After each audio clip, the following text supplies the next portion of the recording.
अस्सलाम वालेकुम and greetings. I hope आप सब खैरियत से होंगे। मैं हूँ रुबाब और आज मेरे साथ मौजूद हैं सैयद अब्बास। अस्सलाम वालेकुम। वालेकुम अस्सलाम।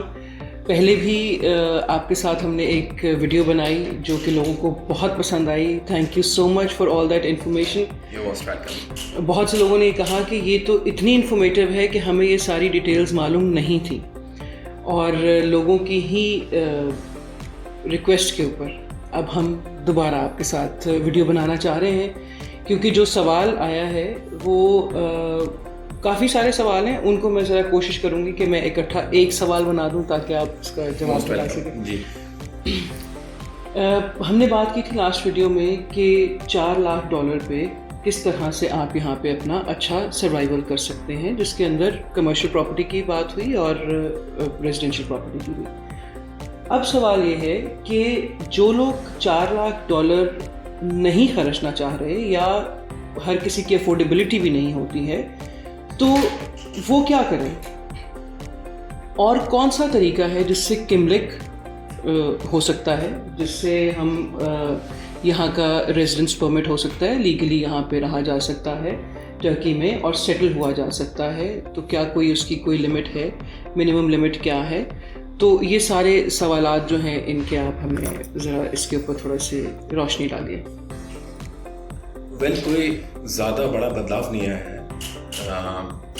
पहले क्या हुआ करता था कि किमलिक, जिसको टूरिस्टिक रेजिडेंस कार्ड बोलते हैं यहाँ पे, तो कुछ लोग पहले जब अप्लाई किया जाता था तो वो दो तरह से होता था। एक तो रियल एस्टेट पे होता था और दूसरा आपने रेंटल प्रॉपर्टी ली है उसकी बेहाफ पे आप अप्लाई करते थे यहाँ रहने के लिए, और आप उसमें लिखते थे रीज़न कि भाई मैं यहाँ पे क्यों रहना चाहता हूँ, और अक्सर इसकी ज़रूरत भी नहीं पड़ती।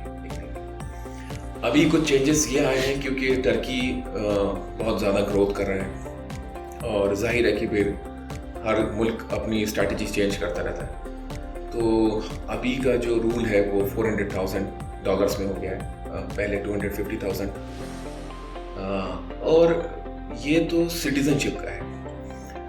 अपार्ट ऑफ सिटीजनशिप कि जो लोग चाहते हैं यहाँ पे कि भाई वो लोग भी रेगुलर रहें, भले ही चाहे उनको सिटीजनशिप ना मिले, लेकिन वो यहाँ पे रहें और लोगों की तरह जैसे सब लोग रहते हैं, तो उसमें पहले आप कोई भी प्रॉपर्टी ले लेते थे और उस पर हो जाता था। लेकिन राइट नाउ अभी न्यू रूल के अकॉर्डिंग जो है आपको $75,000 की प्रॉपर्टी परचेज करनी होगी। उसकी बेस पे आपका प्रॉपर्टी जो आपकी मौजूद होगी उस पे आपका टूरिस्टिक रेजिडेंस कार्ड बनेगा। तो 75,000 की प्रॉपर्टी ये सिटी में है, जो जितने भी सिटी हैं। अपार्ट ऑफ सिटी अगर आप थोड़ा सा सिटी से बाहर जाते हैं, जो टाउन है, यहाँ के टाउन तो खुद अपने आप में सिटी से बेहतर होते हैं दूसरे मुकाबले में, तो वहाँ पे $50,000 है। तो मैं ये समझता हूँ कि अगर आप रेगुलर और लोगों से भी इस चीज़ को वेरीफाई करेंगे तो नॉर्मली लोग 50,000 की प्रॉपर्टी लेते ही थे। अगर उसको ऑन एवरेज आप कैलकुलेट करेंगे, डॉलर्स में कन्वर्ट करेंगे, तो एक अच्छी प्रॉपर्टी जिसको बोलते हैं रहने के लिए, वो 50,000 की उस टाइम पे हुआ करती थी।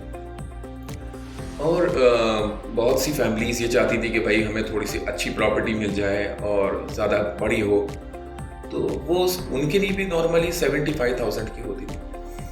इसमें सेफर साइड ये है कि जब आपको 75,000 की बेस पे आप प्रॉपर्टी लेते हैं तो आपको 2 साल का मैक्सिमम आप अप्लाई करते हैं, जो कि वो रेगुलर रहता है कि नेक्स्ट 2 इयर्स आपके बाद आप उसको दोबारा अप्लाई कर सकते हैं, रिन्यूएबल करा सकते हैं आप उसको, क्योंकि उस क्राइटेरिया में आप फुलफिल हो जाते हैं, तो बेस उसको आप कंटिन्यू कर सकते हैं। ये 75,000 का न्यू रूल है।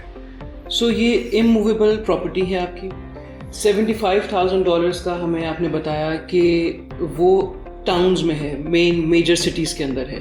हाँ, टाउन्स में जो है वो 50,000 का है। अच्छा, टाउन्स जो छोटे टाउन्स हैं उनमें 50,000 का है, और सिटीज में जो बड़ी सिटीज हैं उनमें 75,000। ठीक है। तो बड़े सिटीज में भी आप प्रॉपर्टी किसी भी वक्त में लिया करते थे, तो यूजुअली लोग तो 75 से ज्यादा भी लेते हैं। बिल्कुल। लेकिन अगर मिनिमम आप अच्छी प्रॉपर्टी देखना चाहते हैं तो 65 to 75 के बजट में आती है। तो जब आप 75 को टच करते हैं तो वो आपके लिए ज़्यादा बेनिफिशियस हो जाता है कि आपका रियल एस्टेट किमलिक बनता है। सही। अब ये गैप काफ़ी बड़ा है, $75,000 और $4 लाख में बहुत बड़ा गैप है। No doubt. तो जो लोग थोड़ा सा बजट पे हैं, जिनका जो चाहते हैं कि कोई भी रीजंस हो सकते हैं, हर किसी के अपने पर्सनल रीज़न है, कई दफ़ा बजट बड़ा होता है but you don't want to अपने पैसों को नहीं ब्लॉक नहीं करना चाह रहे होते, तो $75,000 आपने बिल्कुल सही फरमाया कि इससे कम में तो कोई अच्छी प्रॉपर्टी, कोई रीजनेबल जहां आप रह सकें, बिल्कुल सही, होगी ही नहीं। लोग ये समझते हैं कि $75,000 का आ गया तो ये ज़्यादा प्राइस आ गई। ज़्यादा प्राइस नहीं है, इसी बजट में नॉर्मली लोग लिया करते हैं प्रॉपर्टी। लेकिन बस ये है कि थोड़ा सा जो इम्पोर्टेंट पॉइंट यहाँ पे ये है कि कुछ properties investment point of view से होती है जिनका रजिस्ट्री के टाइम पे उनकी प्राइस कम शो हुई होती है, तो आप वही प्रॉपर्टी लें जिनकी प्राइस मैच कर रही हो आपको $75,000, तो आप $75,000 दे रहे हैं तो $75,000 की मैच करती हुई अमाउंट की प्रॉपर्टी ली, ताकि उसकी बिहाफ पे आप अपना किमले का ट्राई कर सकें। खैर, ये तो जो अभी आपने बात की ये थोड़ी टेक्निकल भी हो जाती है। आई थिंक उसके लिए या तो शायद वीडियो भी कोई और बनानी पड़े, क्योंकि बहुत सारी छोटी छोटी चीज़ें हैं जिससे लोग अवेयर नहीं हैं। बहुत जनरलाइज्ड किस्म का एक मार्केट में एक ओपिनियन होता है लोगों का, और पता नहीं होता है। कोई इतना मुश्किल भी नहीं है, कोई ऐसा प्रॉब्लम भी नहीं है, but you need to be on the right track for this. Right track, right person बहुत important. Right person is important. आप किसी भी एजेंट्स के साथ भी डील करें तो मेरा हमेशा यही कहना है कि एट द एंड एजेंट जो है वो डेवलपर के पास ही आता है। तो आप थोड़ा सा ये देखें कि आया कि जिस एजेंट से आप डील करने जा रहे हैं उसने प्रीवियस कितनी डील्स की भी हैं, उसके पास लाइसेंस है कि नहीं है, या वो एक छोटे से ऑफिस में डील कर रहा है और फिर आपको ये भी नहीं पता चल पा रहा कि वो जेन्युइन है कि नहीं है। तो मेरा यही बोलना होता है हमेशा कि आप अगर डायरेक्ट डेवलपर से कर रहे होते हैं, क्योंकि उनके प्रोजेक्ट्स होते हैं, उनकी प्रॉपर्टीज़ होती हैं, उनकी रेपुटेशन होती है, उनके मार्केट में लोगों के सामने नाम होता है, काम कर रहे होते हैं। ऐसा नहीं है कि वो अपने प्रोजेक्ट को लॉक करके भाग जाएंगे, ये मुमकिन नहीं। तो डेवलपर्स के साथ राइट पर्सन के साथ डील करें, ये मोस्ट इंपॉर्टेंट है। आपकी अपनी सेविंग होती है, अपना पैसा लेके दूसरे मुल्क में आ रहे होते हैं जहाँ हम ज़बान भी नहीं है, तो थोड़ा सा ये इतना तो आप होमवर्क करें कि आपको डायरेक्ट उससे मिलना चाहिए जो डेवलपर है।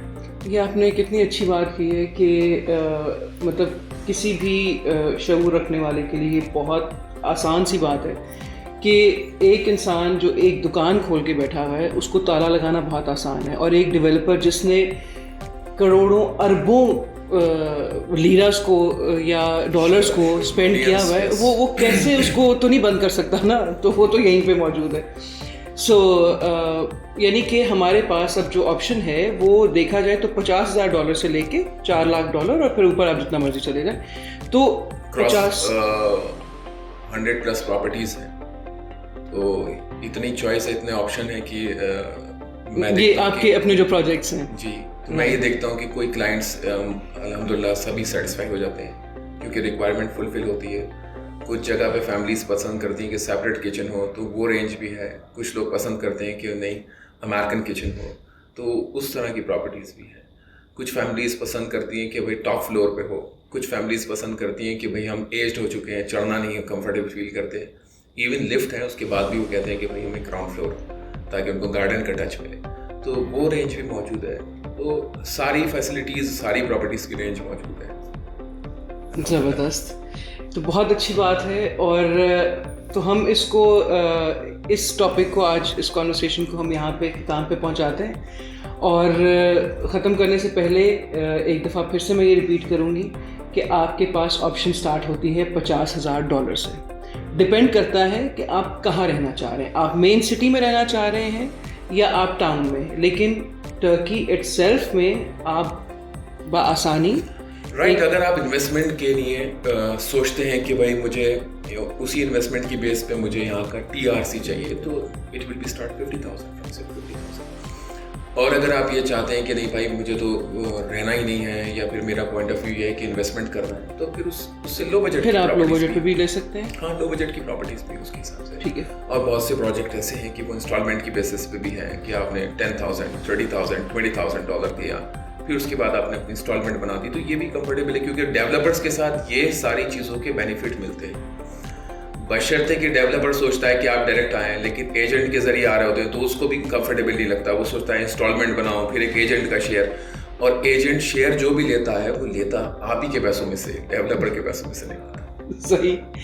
तो वैसे आपके पास इतना खजाना है नॉलेज का कि एक सीरीज बनानी पड़ेगी हमें लोगों को इन्फॉर्मेशन देने के लिए। अल्लाह का रहम करम है और काम का तजुर्बा है, क्योंकि एक वक्त गुजारा है तो किसी को भी हो जाएगा तजुर्बा, क्योंकि आप रोज़ क्लाइंट से डील कर रहे होते हैं। बड़ी बहुत अच्छी अच्छी फैमिलीज अल्हम्दुलिल्लाह आ रही हैं और वो लोग यकीन करके आते हैं, कहीं ना कहीं आपके बारे में सुनते हैं तो एक यकीन होता है, और एक पूरी फैमिली एक दूसरे मुल्क से इस मुल्क में सेटल होने आ रही है। ये बायस शरफ बात भी है कि वो हम पे यकीन करके आती हैं। अल्हम्दुलिल्लाह वो सब के सब अभी तक की तारीख में, और उम्मीद करता हूँ हमेशा से इत्मीनान बख्शेंगे अल्हम्दुलिल्लाह। इंशाल्लाह इंशाल्लाह। Thank you so much for your time.